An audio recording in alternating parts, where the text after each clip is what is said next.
Bonjour les amis et bienvenue dans une nouvelle vidéo consacrée à l'Olympique Lyonnais. Aujourd'hui, je vais vous exposer ce qui, selon moi, bien entendu, devraient être les grands principes du mercato de l'OL cet été. Un mercato qui va être extrêmement copieux parce que finalement, on devrait avoir beaucoup de départs et des joueurs quand même emblématiques du club. D'ailleurs, vous les voyez sur la photo, ces trois joueurs, regardez-les bien parce que peut-être ne les reverrez-vous plus sous un maillot lyonnais. Donc Lacazette, Diomandé et Ryan Cherki. Alors bon, Diomandé, placardisé depuis de nombreux mois, lui va partir, c'est certain. Cherki, c'est fort possible aussi, d'autant que c'est un contrat 2025. Lacazette, c'est quand même la grande tendance des dernières semaines. Vous le savez, lui veut une prolongation, mais le club n'est pas forcément disposé à lui donner. Donc, il se pourrait qu'il aille voir un petit peu plus loin. Donc, je vais vous proposer donc les grands principes et aussi quelques pistes qui, moi, me plairaient. Attention, c'est un petit jeu. Il n'y a pas forcément d'infos derrière tout ça, même s'il y a des noms qui ont déjà filtré. Et je vais surtout essayer de faire un mercato équilibré entre les ventes et les achats. N'hésitez pas dans les commentaires à me donner vos orientations personnelles, éventuellement les joueurs qui vous plairaient dans ce mercato, dans le sens des arrivées. Alors selon moi, ce mercato doit s'articuler autour de 4 grands principes, même si le principe de base, c'est évidemment d'avoir une meilleure équipe au 1er septembre qu'au 31 mai. Ce qu'il faut savoir, c'est que le mercato initialement devait débuter le 1er juillet, mais que la LFP va avancer cette date. On saura le 5 quelle sera la date. Donc le 5 juin, on saura quelle sera la date. Elle sera annoncée officiellement le 5 juin. Et tout porte à penser que ce sera le 10 juin, donc vous voyez, dans 8 jours maintenant. Et il y a un certain nombre de clubs qui devraient vouloir faire des ventes dès ce mois de juin pour équilibrer leur bilan qui se clôt au 30 juin. C'est un peu notre cas, et d'ailleurs dans ce sens, la vente de Kelly Alvero évidemment ne peut pas nuire. Mais il y a beaucoup de clubs qui devront sans doute vendre avant le 30 juin. Ce qu'il faut savoir, c'est que le marché anglais démarre le 14 juin. Donc il y a moyen de vendre des joueurs en Angleterre à partir du 14 juin. Donc les clubs qui en ont cette opportunité, évidemment, ne vont pas se gêner. Alors vous le savez, je fais beaucoup de vidéos sur l'économie du club et tout ce qui ressort de ces vidéos économiques, c'est que il y a un besoin impérieux de réduire la masse salariale.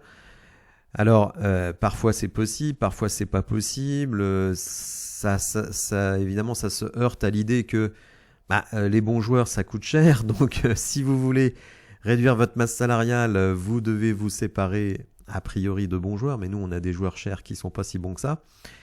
Et recruter des joueurs qui eux-mêmes valent cher. Donc, tout le défi de la cellule de recrutement, ça va être d'aller chercher des joueurs qui sont capables d'apporter même une plus-value sportive avec un coût moindre. Alors comment fait-on On va sur des marchés qui sont beaucoup moins développés que la Ligue 1 en termes financiers. Je pense notamment à la Belgique, aux Pays-Bas, à l'Amérique du Sud, même si on est limité par le nombre de joueurs extra-communautaires, par les petits marchés, même s'il faut se méfier.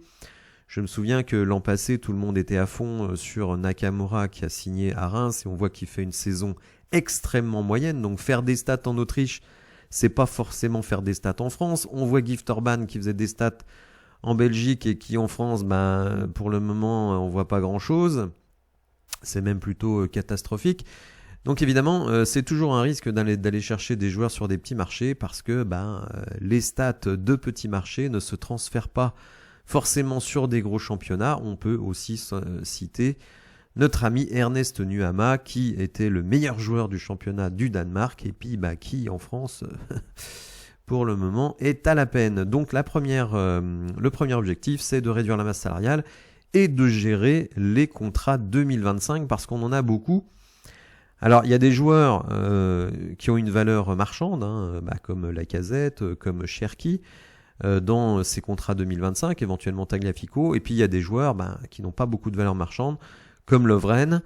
Donc eux, ça va pas être facile de s'en débarrasser. Mais je n'oublie pas que la saison passée, nous avons réussi à recaser Thiago Mendes au Qatar.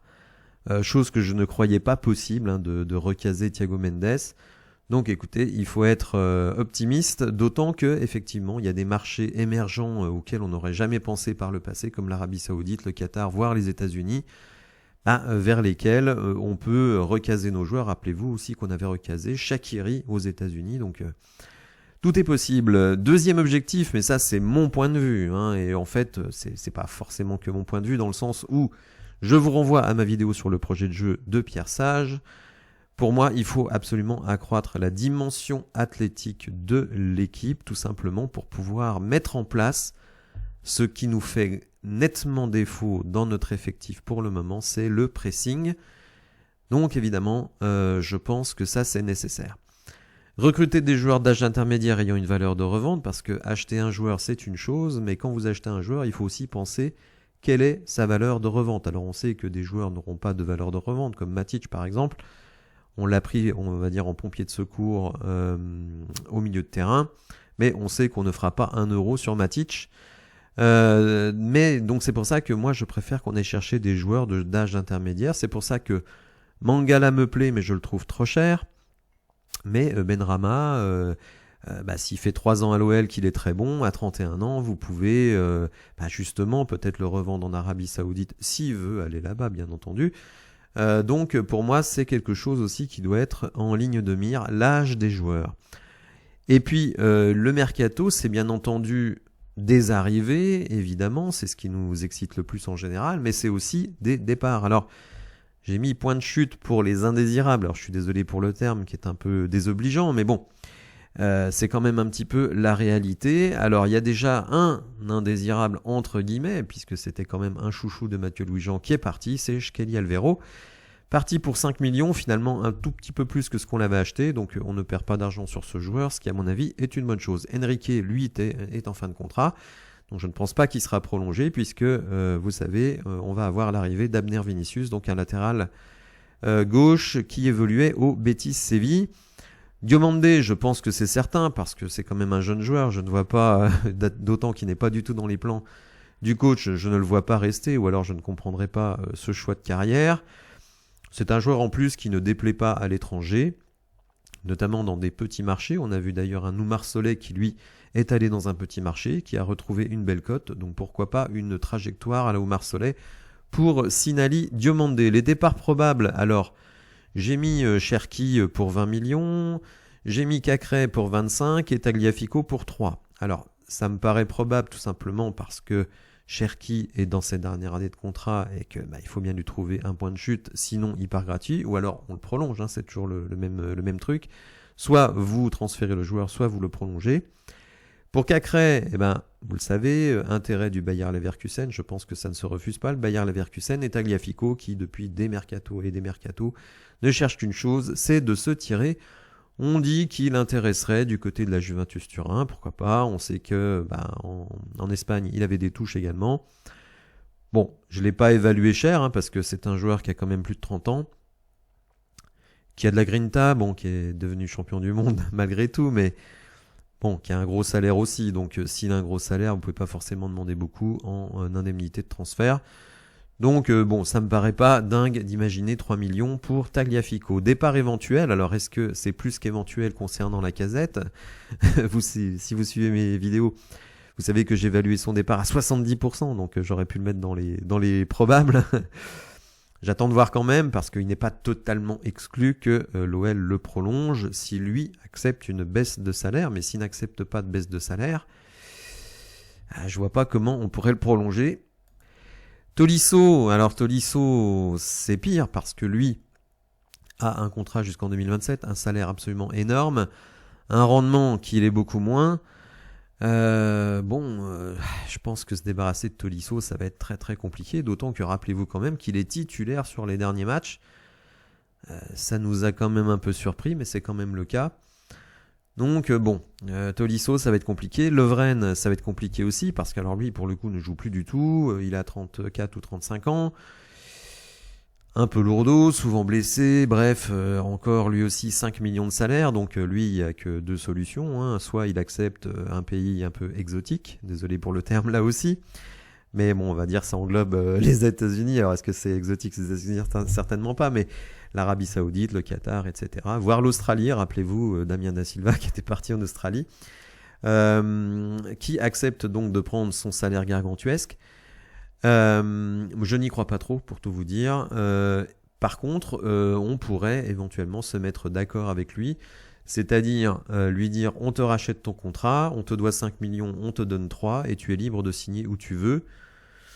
Bon, écoutez, ça s'est fait hein, par le passé. Rappelez-vous Marcelo, qui avait été écarté de l'équipe et à qui on a racheté la fin de son contrat et qui a été libre dans la foulée. Anthony Lopez, lui, c'est un cas un petit peu particulier. Je rappelle que, bien que la saison soit finie depuis déjà quelques jours, voire quelques semaines, eh bien, n'a toujours pas annoncé son départ. Moi, je lui ai toujours dit que Lopez, selon moi, attendait de voir avec ses agents s'il trouve une bonne opportunité. Alors on a parlé du Sporting Portugal, qui est champion du Portugal, donc faire la Ligue des Champions, évidemment, ça peut l'intéresser. Bon, par contre, le Portugal ne donne pas des salaires à la hauteur de ce qu'on a aujourd'hui, mais s'il lui propose un contrat de 3 ans, par exemple, avec une option, ça peut l'intéresser, mais je pense que s'il ne trouve pas quelque chose qui lui convienne, eh bien, je pense qu'il va rester.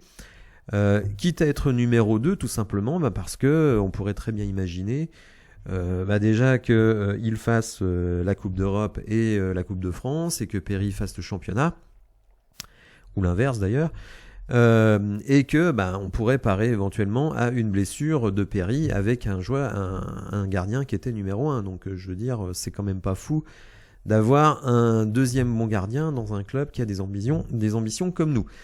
Donc on va passer à une revue un peu de l'effectif et puis essayer d'imaginer, alors ça ce ne sont que ma vision à moi, évidemment elle est tout à fait critiquable, hein.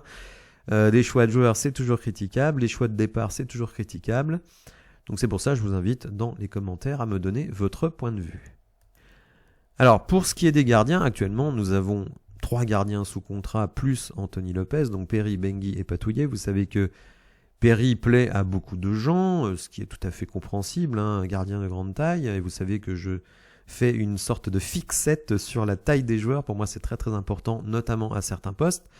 On a Benguy qui s'est fait opérer, on a Patouillet qui est en prêt à Sochaux, alors lui, son avenir est peut-être conditionné à celui d'Anthony Lopez, donc pour moi on a besoin d'un gardien numéro 2, donc soit c'est Lopez qui reste, dans ce moment-là il faudra prêter à nouveau Patouillet, soit on considère que Patouillet est prêt, ce qui n'est pas totalement sûr, hein, il a évolué en national, hein, donc c'est quand même pas tout à fait le même niveau que la Ligue 1.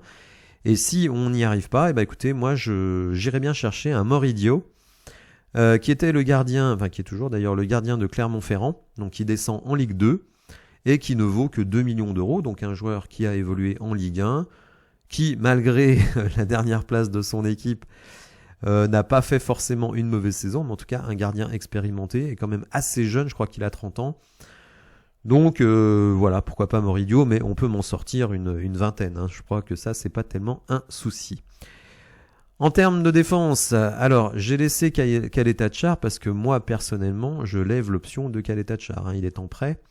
Il a une option donc de 5 millions, donc je pense quand même que soit titulaire, soit remplaçant de luxe, ou premier remplaçant dans la rotation des défenseurs centraux, je pense que Caleta-Car, ça fait le métier.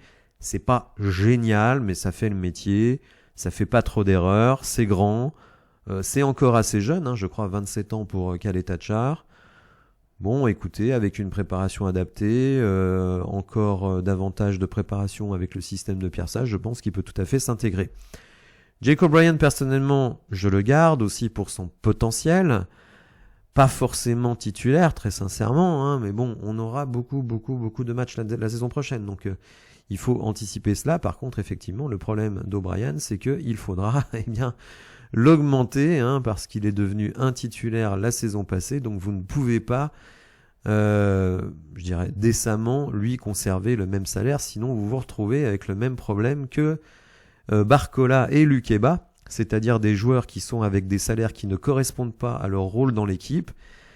Donc soit vous les augmentez, ce qu'on ne pouvait pas faire avec Lukeba et Barcola puisqu'on était encadré par la DNCG. Donc O'Brien, il faut l'augmenter, hein, ça il n'y a pas de souci, et sans doute rajouter une ou deux années à son contrat actuel. Adrielson, moi j'y crois pas trop, pour être très clair avec vous, je suis pas sûr que Pierre Sage y croit énormément, puisqu'il ne l'a utilisé je crois que 4 minutes en Ligue 1. Alors on va dire oui, mais avec une préparation spécifique Olympique Lyonnais, avec un peu plus de temps de jeu, avec du temps de jeu disponible, avec ceci, avec cela. Moi, je pense qu'il est quand même limité parce que déjà, il n'est pas très grand, il n'est pas très rapide. Alors oui, il a la grinta, mais bon, parfois ça ne suffit pas. Donc, je ne sais pas. Alors, je pense que Adrielson, on va le garder au moins jusqu'à l'hiver prochain. Lui donner un petit peu de temps de jeu, déjà dans les matchs amicaux cet été, peut-être des matchs par-ci par-là pour voir s'il fait le métier. Sinon, écoutez, un peu comme Jeffinho, on va le renvoyer à Botafogo. Ça, c'est quand même le scénario, je pense, le plus clair avec lui. Clinton Mata, rien à dire. Idem pour Maitland Niles. Amner Vinicius, donc recruté au Betis Séville. Mamadou Sarr, de retour de prêt de Molenbeek. Pour certains, c'est une pépite. J'attends de voir. Ce que j'ai vu de lui jusqu'à présent ne me convainc pas sur ce sujet. Koumbedi, alors moi Koumbedi, vous savez, je suis pas fan de Koumbedi, je ne lui vois pas beaucoup d'avenir. Il est dans l'effectif, on ne parle pas de transfert, peut-être sera-t-il prêté. Moi personnellement, une équipe vient, pose 5 patates sur la table, je donne Koumbedi immédiatement. Bref. Alors, le mercato, écoutez, si Tagliafico s'en va, ce que je pense, je n'ai pas d'infos sur le sujet, mais c'est ce que je pense, et moi je vois 2 joueurs. Alors il y en a un dont on a déjà parlé, puisque c'est Archie Brown, vous le savez, qui est très surveillé par l'Olympique Lyonnais. Joueur très intéressant parce qu'il est jeune, il est grand, et oui, extrêmement athlétique. Donc ça, c'est un joueur très très intéressant, mais il évolue en Belgique. Ça, moi, ça me gêne toujours un peu, surtout à ce prix-là. Moi, je me dis, si Archie Brown vaut 8 millions, à titre personnel, je préfère en mettre 10 sur Bradley Loco, parce que Bradley Loco, donc, qui a évolué cette saison à Brest, qui est un joueur absolument fantastique, je vous le dis tout de suite. Moi, je lui vois un destin à la Ferland Mendy. Alors, autant vous dire que si on le vend comme Ferland Mendy, 50 ou 60 millions d'euros pour l'avoir payé 10, non seulement le joueur nous aura apporté par sa qualité sur le plan immédiat, mais en plus, il y a une plus-value de fou à faire sur lui. Donc moi, je suis un très très grand supporter de Bradley Loco. Donc je me dis, si on a un Bradley Loco et un Abner Vinicius en rotation, écoutez, je trouve franchement que ça tient bien la route. Je pense que effectivement, je ne suis pas totalement convaincu par notre défense centrale, Kaleta Tchar et O'Brien. Donc personnellement, je pense qu'il faut absolument aller chercher un défenseur central qui soit incontestable en tant que titulaire, si possible gaucher, parce qu'on a 2 droitiers, ce qui n'est pas idéal. Alors on peut faire avec, mais c'est pas idéal. Et donc moi je vois 2 joueurs, donc Naïef Aguerd, donc dont le nom, j'ai fait le tableau avant que son nom ressurgisse. Bon, il était déjà, je dirais, ciblé l'hiver dernier, mais bon, les conditions n'étaient pas réunies pour ça. Depuis, il a perdu sa place à West Ham, joueur qu'on connaît bien puisqu'il a évolué à Rennes. Alors certains disent qu'il vaut 35 millions, oui, ça c'est le prix transfer market, mais l'OL mettra jamais 35 millions. Le joueur ne joue plus, il a 28 ans. Donc moi je pense qu'on peut le choper à 20. Alors 20 c'est un peu cher, faut pas se mentir, mais c'est un joueur Première Ligue. Donc c'est pour ça que je pense aussi à Lilian Brassier. Alors Lilian Brassier, là aussi brestois, vous allez me dire que je vais dépouiller nos amis brestois, mais bon, Brassier a un bon de sortie. Actuellement 10 millions, mais je pense honnêtement qu'il vaudra beaucoup plus. Gaucher, jeune, il a mis des buts. C'est un peu leur Jake O'Brien, bon, moins grand, mais lui aussi rompu à la Ligue 1. Donc moi je trouve, et gaucher, donc je trouve que ce sera vraiment une super recrue à un tarif relativement acceptable, et lui aussi étant jeune, un potentiel de revente future.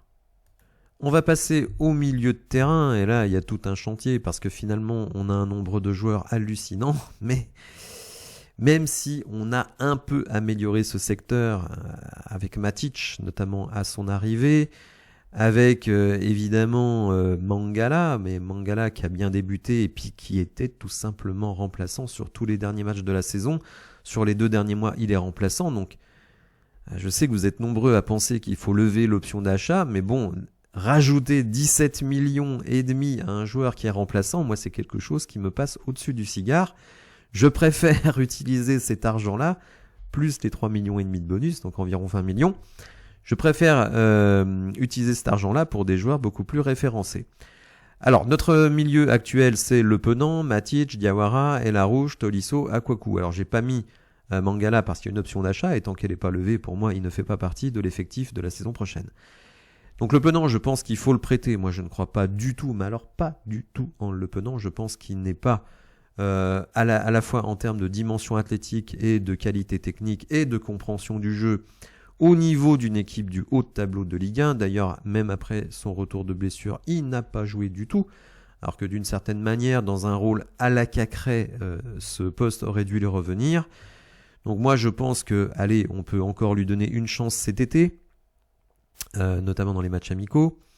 On peut éventuellement le prêter, mais moi, si un club vient me met 7-8 millions sur Le Penant, évidemment, lui aussi, comme Koumbedi, je le laisse partir. Vous savez qu'il a des touches du côté de la JOCR qui vient d'obtenir sa montée. Donc pourquoi pas, mais en même temps, bon voilà, briller au Auxerre, est-ce que ça veut dire qu'on va briller à l'OL? Honnêtement, je n'en suis pas convaincu. Alors Matic, lui, sera encore là, mais dans quel état Depuis 2 mois, Matic, physiquement, c'est compliqué. Bizarrement, il avait super bien commencé alors qu'il n'avait pas joué pendant 2 mois. Et après la dernière trêve internationale, eh ben, c'est l'ombre de lui-même, je trouve. Je dirais pas qu'il est catastrophique, mais j'ai peur malheureusement qu'il nous fasse une Lovren, et lui, il lui reste encore 2 années de contrat. Donc je pense qu'il faut impérativement aller chercher un numéro 6 de très haut niveau. Alors soit pour compléter Matic dans un 4-2-3-1, soit pour tout simplement le remplacer numériquement. Alors vous savez, ça fait des mois et des mois qu'on cherche un numéro 6. Alors on a trouvé Matic. Certains, dans l'organigramme de l'Olympique Lyonnais, ont cru à Akwaku. Voilà.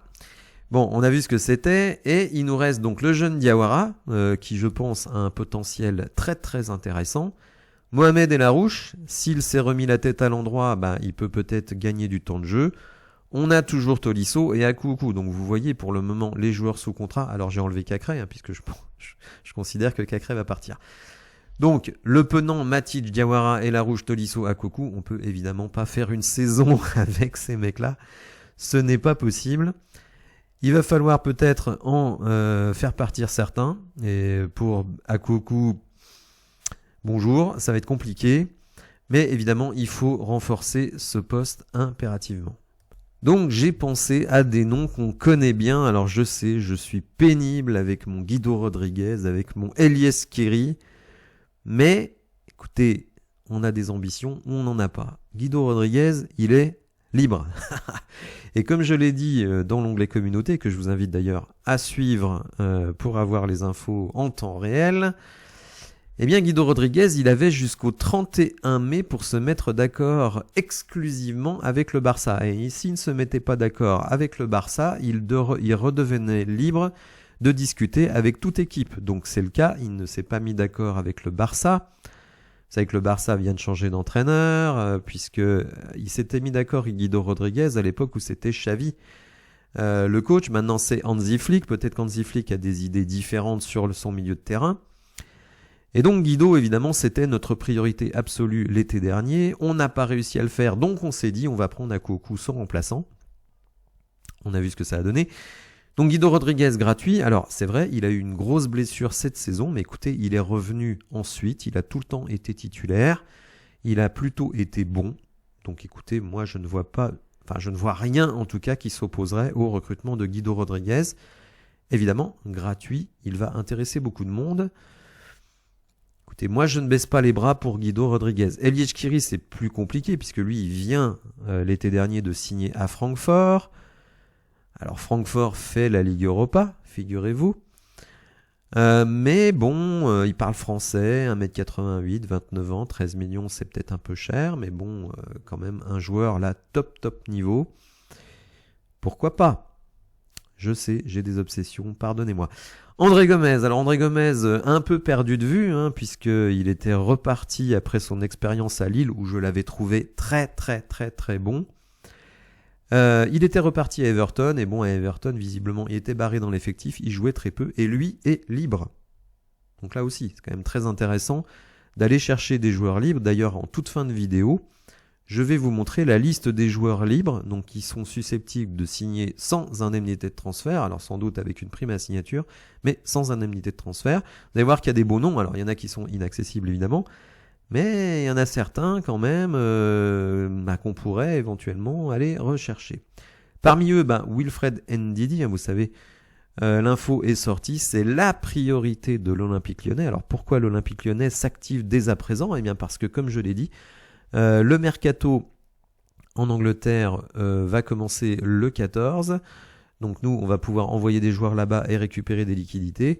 Et le mercato français devrait démarrer le 10. Donc on pourrait signer Wilfried Ndidi peut-être dans 8 jours. Mais bon, lui aussi a des sollicitations, c'est évident, pour un joueur quand même très référencé et qui est encore jeune et libre. Alors en cas de départ de Ryan Cherki, là j'ai vu grand, je vous le dis tout de suite, puisque j'envisage 2 joueurs. Alors il y en a un que j'envisageais il y a déjà quelques semaines, mais vous allez voir que sa valeur a tellement monté que je pense qu'il est totalement inaccessible, et ce joueur c'est Joey Veerman. Alors est-ce qu'on prononce comme ça? Je ne suis pas sûr. PSV Eindhoven, donc coaché par notre ami Peter Bosz. À l'époque où j'ai fait ce tableau, il valait 25 millions et vous allez voir que sa cote a nettement augmenté. Alors sur SofaScore, il est listé à 33 millions et dans Transfer Market, il est à 40. Ça fait réfléchir. Alors 25 ans, 1m85, droitier, milieu, 6-8. Parce qu'il a une particularité, notre ami Joey Veerman, c'est que alors je vous dis tout de suite, en termes de passes, le mec, c'est l'élite européenne, vraiment, c'est l'élite européenne. Je vous invite à aller voir des vidéos de lui. Les passes longues de 50 mètres qui arrivent dans les pieds du mec qui s'est démarqué, c'est un truc de fou. Et ça va se retrouver dans les statistiques. Donc il a mis 5 buts cette saison avec le PSV Eindhoven et 16 passes décisive. 16 passes décisives. Un truc de malade. En termes de précision pendant les matchs, 84%, 88% dans son propre camp, 77% dans le camp adverse, mais surtout 67% dans les passes longues. 67%, il en réussit 5 par match. Donc franchement, une sorte de quarterback, le gars. Vraiment très impressionnant. Mais est-il dans notre gamme de prix? DataFoot, qui a sorti, qui aime bien ce joueur et qui en parle souvent, dit que il ne croit pas du tout à la venue de ce joueur à l'Olympique Lyonnais, tout simplement parce qu'il pense que ce joueur peut déjà jouer dans des très grands clubs européens qui jouent avec des champions. Moi, je suis pas si convaincu. Est-ce que ce serait pas mieux pour lui de venir dans un championnat intermédiaire comme le nôtre, pour faire 2-3 saisons et montrer sa valeur, pour ensuite effectivement aller sur du Manchester City, du Real Madrid, du Barça, je ne sais pas. Ça me paraît pas totalement inaccessible. Après, est-ce que Peter Bosz va nous faire une bonne pub? Je n'en suis pas convaincu, les amis. Alors lui n'a pas connu l'ère Textor, mais bon, enfin il a connu un tout petit peu. Mais c'était encore Jean-Michel Aulas et Bruno Chéroux aux commandes, plus Vincent Ponceau, donc l'élite de la fin de règne de Jean-Michel Aulas. Donc écoutez, ça me paraît quelqu'un de très difficile à faire, mais en tout cas, vous faites ce gars-là, tout de suite, ça modifie totalement votre attaque. C'est quelqu'un qui est capable effectivement de faire des passes par au-dessus du milieu adverse et donc de casser des lignes par la passe d'une manière assez extraordinaire. Mohamed Amoura, on le connaît, puisqu'il était déjà mentionné l'hiver dernier, donc je ne vais pas insister sur lui. Je vous renvoie à ma vidéo sur le joueur l'hiver dernier. Donc évidemment, des stades de folie en Belgique. Mais ces deux-là, évidemment, comme je l'ai dit un petit peu plus tôt, stade de fou dans des petits championnats. Est-ce que ces stats-là peuvent être répétés en Ligue 1, en Coupe d'Europe avec l'OL? Alors Vermaelen, lui, a joué la Ligue des Champions, donc d'une certaine manière, pour lui, on sait. Donc c'est toujours un risque, ça, on va pas se mentir. N'hésitez pas évidemment à me dire ce que vous pensez de ces pistes dans les commentaires si vous connaissez bien ces joueurs. Alors au niveau des attaquants, normalement, on ne devrait pas avoir énormément de mouvements puisque Benrahma, alors lui, a une option d'achat. Vous allez me dire, bah oui, mais pour Bangala, tu l'as pas mis dans l'effectif parce qu'il y avait une option d'achat. Benrahma, lui, tu le mets alors qu'il y a une option d'achat aussi. Oui, mais alors la différence, c'est que déjà l'option d'achat de Benrahma, elle n'est pas très élevée, 8 millions, et puis lui, en plus, il a été tout le temps titulaire. Donc je ne vois pas qu'on se sépare d'un joueur qui a donné satisfaction. C'est pour ça que lui, je l'ai laissé dans l'effectif. Mama Baldé, lui aussi, une option d'achat. Et l'équipe nous apprend que l'OL va lever l'option d'achat. Et je pense, même si elle est un peu élevée à 8 millions, qu'il faut garder Mama Baldé. Il est vraiment très très utile, hyper physique, qui peut jouer en ailier droit, qui peut jouer numéro 9, très intéressant. Orban, lui, il est dans l'effectif. Il n'a pas d'option d'achat, il a des bonus. Donc lui, on ne peut que le transférer. Fofana, évidemment, faut le garder. Extrême talent. Luis Enrique, c'est un joueur donc, qui évolue actuellement à Botafogo, qui évoluait au Betis Séville et qui a mis une clause dans son contrat avec Botafogo, qu'il rejoigne l'Olympique Lyonnais cet été. Donc Luis Enrique, il va arriver dans quelles conditions financières, je ne sais pas. Il a été acheté 20 millions par Botafogo, ce qui est le record historique de transfert au Brésil, sachant que Jefinho est le record historique de transfert de Botafogo. Bien. Bon, bref, il a été acheté 20 millions par Botafogo. Est-ce que John Textor va nous faire encore un truc un peu à la Lucas Perry, ce qui, je trouve, était très bien, c'est-à-dire un transfert pas cher, mais une grosse plus-value pour Botafogo en cas de revente. Enfin, un gros intéressement, plus exactement, donc pourquoi pas. Nuama également, même si la situation de Nuama est très très particulière, puisque Nuama est toujours prêté gratuitement par Molenbeek. Alors évidemment, il n'a pas retourné à Molenbeek, en plus Molenbeek est descendu en 2e division. Donc je pense que soit John Textor va faire un transfert définitif de Nuama vers l'Olympique Lyonnais. Alors là aussi, avec quelle indemnité de transfert, c'est toujours pareil. Est-ce qu'il va faire, comme avec Lucas Perry encore et Adrielson, c'est-à-dire un transfert pas cher mais un gros reversement en cas de revente pour Molenbeek, même si c'est pas vraiment Molenbeek qui a financé puisque c'est le groupe Eagle. Enfin bon, vous vous souvenez de ce que moi j'appelle une magouille. Ce terme m'appartient, je l'assume. Bon, on va voir. En tout cas, je pense qu'il sera évidemment dans l'effectif. Donc pour moi, il n'y a pas de recrutement, on va dire, impératif à faire au niveau offensif, même si évidemment, moi je ne suis pas convaincu par Nuama. Donc si Nuama s'en va, moi je serais content qu'on ait un autre ailier. Mais évidemment, la question, c'est le départ de Alex Lacazette. Auquel je ne croyais pas, auquel maintenant je crois, et bon, voilà, s'il part pour l'Arabie Saoudite, est-ce qu'on va...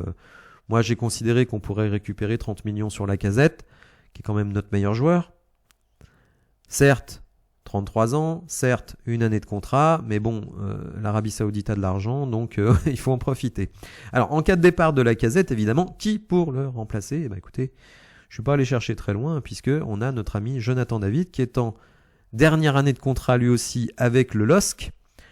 Mais ce qu'il faut savoir, c'est que Jonathan David n'est pas extrêmement bien coté dans les gros clubs européens. Alors on va me dire, quel est l'intérêt pour lui de quitter Lille qui va faire la Ligue des Champions pour venir à Lyon qui fait la Ligue Europa? C'est que Lille, je pense, n'a pas les moyens de le prolonger et je pense que lui veut partir de Lille. D'ailleurs, il l'a peut-être même dit, mais enfin bon. Et donc, finalement... Lille a perdu son coach, qui a été, je pense, pour beaucoup dans les résultats de Lille cette saison. Va perdre Zegrova, donc peut-être même son gardien, peut-être Lenny Yoro. Enfin bon, ça va être très difficile pour Lille de rebondir et de faire une bonne campagne de Ligue des Champions la saison prochaine. Donc je pense que Jonathan David ne se voit pas un grand avenir à Lille. L'Olympique Lyonnais, lui, est plus ambitieux sur le long terme, donc ça pourrait peut-être l'intéresser. Alors, c'est pas un joueur qui fait fantasmer, je vais pas vous mentir, c'est pas un joueur champagne, c'est sûr, mais c'est un joueur référencé de Ligue 1, on va regarder ses stats, et vous allez voir quand même qu'on est sur quelqu'un qui est extrêmement régulier.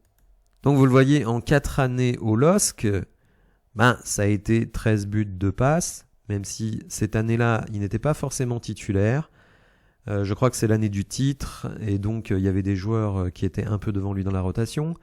15 buts l'année suivante, 24 buts la saison prochaine, c'est pas la saison passée, pardon, et 4 passes décisives, et 19 buts, 4 passes, donc la saison qui vient de se terminer, mais avec un peu moins de matchs.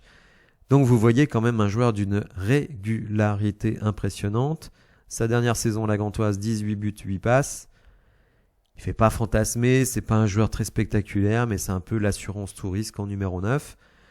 Donc moi, écoutez, vraiment, je serais vraiment satisfait. En plus, c'est un joueur qui a une bonne dimension physique et qui pourrait sans doute être utile dans le pressing.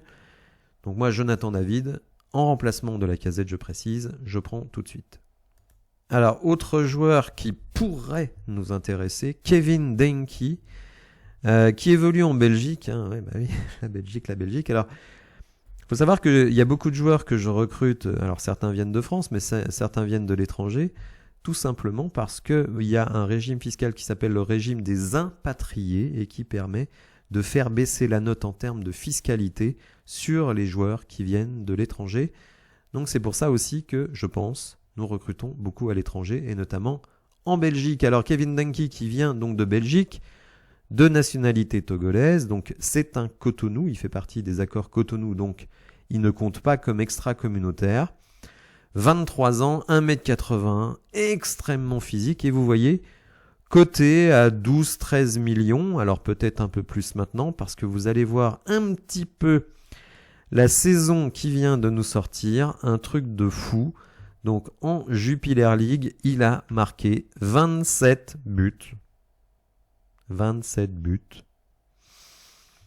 en 38 matchs. Il a démarré tous les matchs, donc en plus, il se blesse jamais. Il a été 9 fois dans l'équipe de la semaine. 27 buts sur 25 XG, donc en surperformance. Si on regarde les autres statistiques, alors oui, au niveau des passes, le pourcentage n'est pas terrible, mais c'est normal, c'est un numéro 9. 67%, 80% dans son camp. Au niveau des duels, c'est pas terrible non plus, 36, 39, mais là aussi pour un joueur offensif, c'est assez normal. Qui a un parcours un peu cabossé, notre ami Kevin Denki, parce que franchement, on l'imaginait pas du tout faire cette carrière-là, puisqu'il vient quand même du Nîmes Olympique. Il a été prêté à Béziers. Et il est arrivé gratuitement au Cercle Bruges, mais en tout cas, il a explosé cette saison. Alors, est-ce que c'est le nouveau Gift Orban ? C'est possible. Je ne vais pas vous mentir. Mais en tout cas, voilà, des buteurs, des serial buteurs comme ça, évidemment, c'est très intéressant. On nous dit ici aussi qu'il est très fort dans le pressing. Donc, vous voyez, ce joueur, clairement, pourrait correspondre au profil. Toujours avec le petit bémol, du niveau du championnat dans lequel il évolue. Alors certains pensent que j'ai tort de minimiser la qualité du championnat belge. Non, mais en Belgique, il y a des bons joueurs, il y a quelques bonnes équipes, mais le niveau moyen du championnat est extrêmement faible, il ne faut pas se mentir. Donc c'est pour ça, faire des stats dans ce type de championnat, c'est bien, c'est très bien, mais c'est pas garanti de réussir à franchir le cap dans un championnat qui, je dirais, en termes de densité, est supérieur. Voilà, alors on va terminer par l'aspect financier, puisque j'ai dit que j'allais équilibrer les comptes, c'est-à-dire les comptes, faire un mercato avec autant d'achats que de ventes en termes financiers. Donc moi, je vends pour 91 millions. Donc, je rappelle qu'on a fait 97 millions l'année précédente et 99 millions il y a 3 ans, en fait. Donc, chaque année, à l'OL, on vend entre 70 et 80 millions. Donc 20 millions pour Cherki, 25 pour Cacré, 5 pour Alvero, ça c'est du sûr puisque c'est fait, 3 pour Tagliafico, 4 pour Domandier, 4 pour Koumbedi, et 30 pour Lacazette. On arrive à 91 millions si mes calculs sont exacts. J'achète pour un petit peu plus cher, ça dépend en fait de Verman. Moi je pense que si on arrive à faire Verman, il faut le prendre absolument.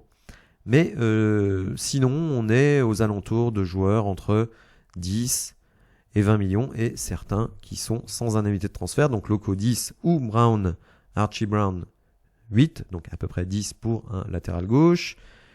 Milieu, donc Gomez, Ndidi ou Guido Rodriguez, c'est 0. Amoura 20, Verman 35, hein, je l'ai mis à 35 parce qu'effectivement je pense que son prix est plutôt à ces alentours-là. Luis Enrique, j'ai mis 10, mais bon, peut-être John Textor peut-il nous faire un petit coup, donc comme à la Perry Adrielson, c'est-à-dire un achat pas cher, mais beaucoup d'intéressement sur la revente.